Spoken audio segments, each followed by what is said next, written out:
Okay, so we're recording for YouTube. We're gonna put this out. We're gonna maybe even edit it. We'll see how that goes. Right now we're gonna start with just a simple cylinder throwing demonstration. First thing you want to do with your clay is wedge it. There's two types of wedging. There is a ram's head, which is both of your hands, and then there's a cone folding that kind of depends on how much clay you have, how soft it is, personal preference.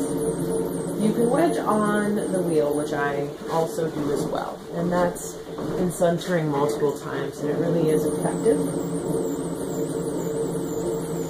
So in order to do that, you pull up like I am now, and then you push back down again. And that pop right there is air bubbles coming out. And that's what centering on the wheel kind of looks like. It wedges it down, it takes out the air bubbles, and it preps you to throw. And if you're a beginner thrower, it's a lot of motion memory and strength and muscles you've never used before. So it always looks easier than it actually is. So don't be disheartened. And then it's just a repetitive process of coning up.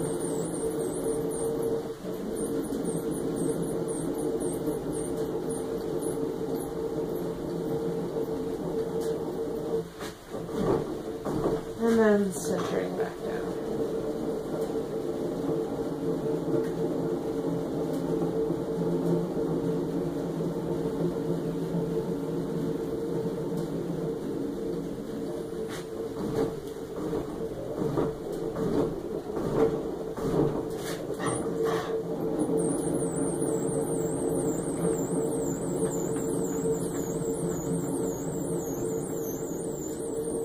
When it's centered, you won't see any wobbles in your cylinder. There's still wobbles in my clay.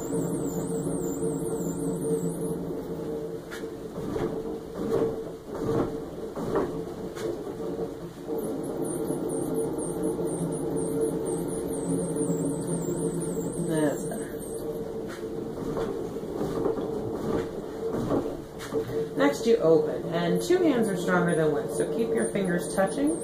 Press down in the very center. Don't touch all the way down, and then pull it towards you.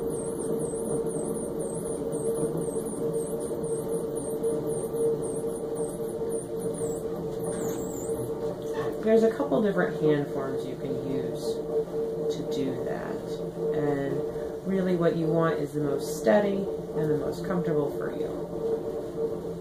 Then I always try to, at this point, recenter my rim and pull it up and together, thicken so your walls are actually kind of distinguished from your base, and then kind of mind your rim and make sure that's on center, and then come down into the bottom and go along the bottom and press down. This stops S cracks and compresses the clay so that it will form a bottom when you take it off.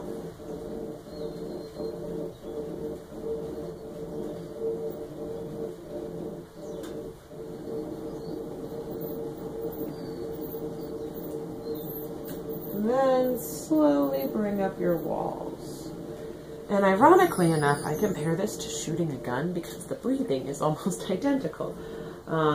Taking a picture with a camera to not get a blur focus is a similar thing. You actually have to focus on your breathing and hold your hands very still. Kind of a trickier thing to do while talking. Maybe that's why in ceramics teachers are most well thought of, is because they have the capacity to throw and speak.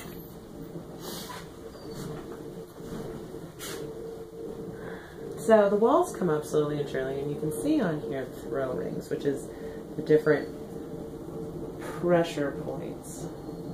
You can take those out with a rib, or you can them in, depending on your preference.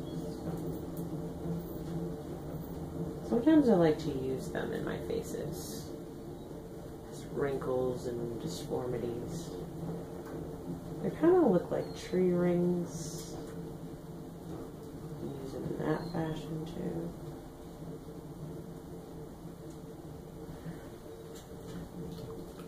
Every so often, as you can see, I've kind of thrown off my rim. Come in here and just recenter your rim.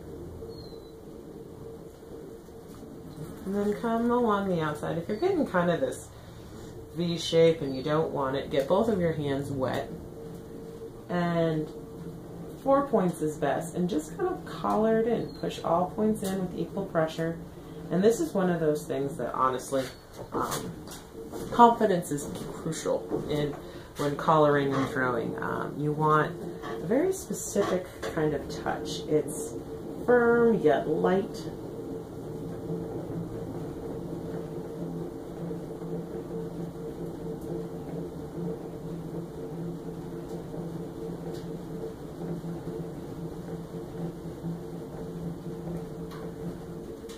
You're putting pressure on it, but you're not pushing it over. Because really my clay is about 1/4 of an inch or less right now. And is in all considerations really flimsy. And so it takes a certain kind of touch to form it right. This is called pre-trimming. This just takes off the little bit of extra on the bottom to make your bottoms not so heavy. It's kind of a nice thing to do on a mug, which is what this is going to end up being. Fairy door or hobbit door mug. Then I come back one last time. Just kind of pull up that remaining amount.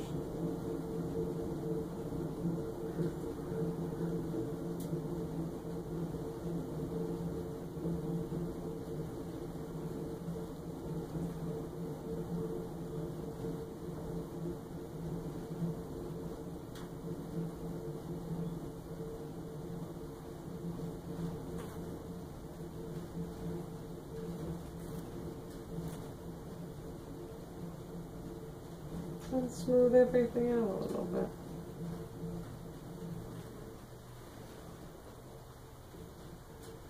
And then I take it off to dry. Some people cut underneath now. I like to wait until it's more towards leather hard. And